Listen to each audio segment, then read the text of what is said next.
Nke a bụkwa akụkọ ọzọ dọkpọkpọ nke ndị a bụ ndị na-eche bụ mgbe m nwere arụ ọkụ ịghọta na so kunu wekwalụ ntị unu wee nụrụ maka na nke a kakwala aka o. In fact nwere ife mmadụ nwere ike sacrifice just to be happy, mana ife duzini ya bụ onye afọ ị na-emelụ ọmakwa na ị na-emeli ya imesieli ya ọkwa etu isi weli ya ka o si welu gị. Ife dị na marriage siri ike o, ọ kpọrọ akpọ. Ngwa geenụ ntị ka unu welu ntị unu wee nụrụ nke a. Kote mụ na gị ga-esi kwu kote ngesi akọsara gị ya na akpagbu my sister. Amatara m di m mgbe m dị obere, mụ na nwoke ahụ yiwa. Anyị yiri almost 10 years mgbe anyị na-ayị ihe ahụ. So ọgwụ na onwe ihe o nwere, so mgbe na-aga bọị gagide bọị mụ na ya wee kwa na-ayị mee nlọtakwa bọị mụ na ya na-ayị ịmara ụdịrị ọyị lọvi ndị ahụ. So anyị gide ama na ọ ga-abazi na ọlụlụ. So mụ na this man anyị alụbe mgbe ahụ. So mụ na ya na-ayị onwe nwanne ya nwoke nwere nwanne ya nwoke dị bad na-egbusisi ndị mmadụ. Mgbe a na-agba gị ya m jere bọị esigo m n'aka nwaanyị bọị gbapụ because m ga-ale na afụfụ dị too much na family anyị. Lekọ the boy maka na m love the boy too much. Achọghị m ịhapụ the boy. M wee jee gbawazie akwụna gawazie iro gawazie n'ezi na-agbazi akwụna wee gbagide ya wee gbata ego wee kwado this man kpọpụta ya from village. Mgbe ahụ nwanne nwoke akọsgo big problem na community a na-anụ ọgụ wee kpọpụtazie this man rentiere ya ụlọ wee mepere ya shọpụ wee bido afịa butik. Mgbe o bidoro afịa butik a mụnwa nọkwara outside mana ọ maghị ihe m na-eme. So m gwara ya na mụ na my senior sister bi na Port Harcourt. So ọ maghị ihe ndị m na-eme. So m di ya aka na mụ na my senior sister bi na Port ka o nwee ike inwe ike ka ọ ghara ịma ihe m na-eme. Nwoke a sị ọ chọrọ ire afịa butik. Isi oke otu ị chọrọ ire afịa erekwala ihe nwaanyị ewe sọsọ nke nwoke ọsụmkpo asị ifeọm ya amara ka m si bata. Mgbe ahụ a na-enye ndị mmadụ ego 200 300 ọ nnekwu ego na m kwụrụ ụgwọ for 5 years ụgwọ shop nye ego wee zụwa. Mgbe o bidoro mgbe mbụ na-eme ka onye ọma wee nọrọkwado asa na-akpakọta ego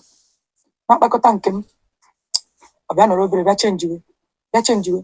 ndị be anyị wee kwuo ndị be anyị si na ha like this man na-espend ya niile na onye a na oye disappoint na oye eme m ihe family anyị alike ya asị mpụta m njụ because mgbe ọrụ one day wee kpọọ mama anyị si ya na spend go this man too much shop ahụ na ọmụ si ya na mmapụ this man elu zụrụ nwa amụta m and they spend a lot. Ọ bụrụ na ọ ya anụ m abịa nọ because na m akwụgharịgo too much ọcha ka m na-akwụgharịkwu na ọ n'ebe a na nwaanyị na-aka nka wee sị ma mgbe ahụ achọghị m ịgwa mma anyị a na agwa this man echenjiwela. So wee mụ na nwoke a wee nọgide wee mba nọta afọ ya mụ dị ya echenjiwela. Ọ bịa were si nọmba na-akpọ m ọwụ ya na-akpọ m na-edi ndị mmadụ na-asa where you dey ka ebe ị nọ I wan see you where you dey wuchuru m dịka oji ihe ndị a na-atara amụ amatacha na ụmụ politiks ihe ndị a na-eme ka onye kpọọ m mkpọọ ya ihe nwere one day nke onye kpọrọ m maka o nwere mbọ ya na-abịakwute m afọ ya Victor o wee kpọọ m bịacha na Victor mma bịasị ya anọkwa na soso place o ekwe soso hotel nọ. So mgbe onye a bịara kwagharịa m ọzọ bịa mata na ya setọp dakpụ onye ahụ iyi sisa adịma wee yuzo brain wee nakwuru ya. Mgbe ahụ obube mmanya m because I spend go a lot wee mepezie ahịa nke m. Oke mgbe ahụ mụ na nwoke a na-ayị mgbe ahụ ụmụ nwanne ya niile nwe onye na-etinye ọnụ nwoke a wee daa. Mgbe ọ dara haini ya obi sisi o jupụta ụwa nwe onye wara ya ọmụwa. Mgbe ahụ espendiri m almost 150. Mgbe ahụ haini egbuwebere n'ọnụ wee mechicha ya. Mgbe ahụ nọcha many days like 2 weeks ọ dịkwa ya na-achịkọ in the name of na mụ na nwanne m in the name of na m bi na nke nwanne m. Bịafụzi otu nwoke a sị na-emezi m bịafụ chansị ya na uche njigo ebe m nọ ma ọ fụwago n'ego wee jisi ike wee nọkwuru ya na mmepe afịa nke m. Afịa ka m wee na-ere shoe and bag with Ecolak na-ere. Oke bido kọwa ebido na-akọ m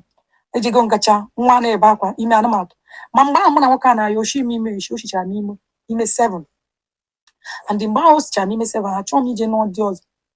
because nje nụkwa dị ọzọ na mma amụta nwa onye a ama mma na ọgwụda ama ka ọsọ m the problem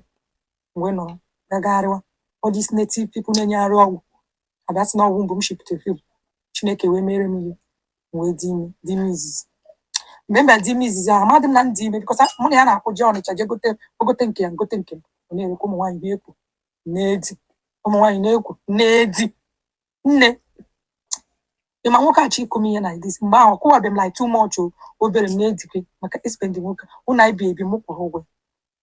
wee na-edi ka nwee mụta nwa because age adịghị my side like that because udo otu esi gbara my family mbọ asizie na wumbu m na nwoke ahụ esisichigo m ime because o nwere ime o shiri m like this hitiri ehiti na village so ha sị na-ewepụgo wumbu m nsị ka m nwere ike ịnụ ka ọnụ niile ndị mmadụ kwuru ka o mechie ka m wee nwanne m na-edi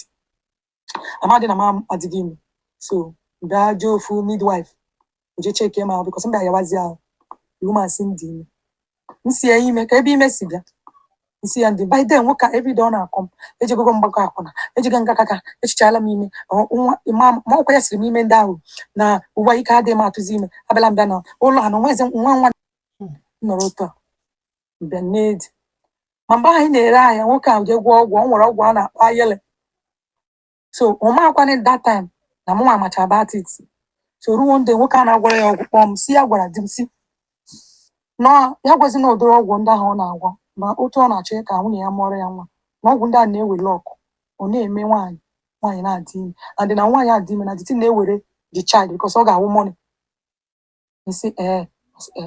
ọgwa m mechie ọnụ m orugo one day ma ha dịbe m ime ha amadị na ma n'ime damont m mere ihe a ka m dị ime mgbe jekwuru ebe ahụ o kere ọgwụ ya nkịtị oyi begide akwa begidere agbara ahụ o kere with white handkerchief ọ rụrụ ya kabọọdụ ebe ọ na-edosa ọgwụ ya bịa begide akwa gwa ọgwụ ahụ sị ama m na ọ ha were ọ ya na-eweta ego ọgwụ ọ na-agwụ but ya biko ekwela ka ihere mee m ya biko ya dee m biko ya were ego niile ọ na-enye anyị enye di m ama ya nye m nwa bikos na aga m anọtachara nwoke ahụ nwaanyị ọzọ bara uru ihe niile ya biko bawere asụ mmiri pụọ n'ọgwụ ahụ were mmamịrị nyụọ ya n'ime that month ka m dịkwara ime ahụ so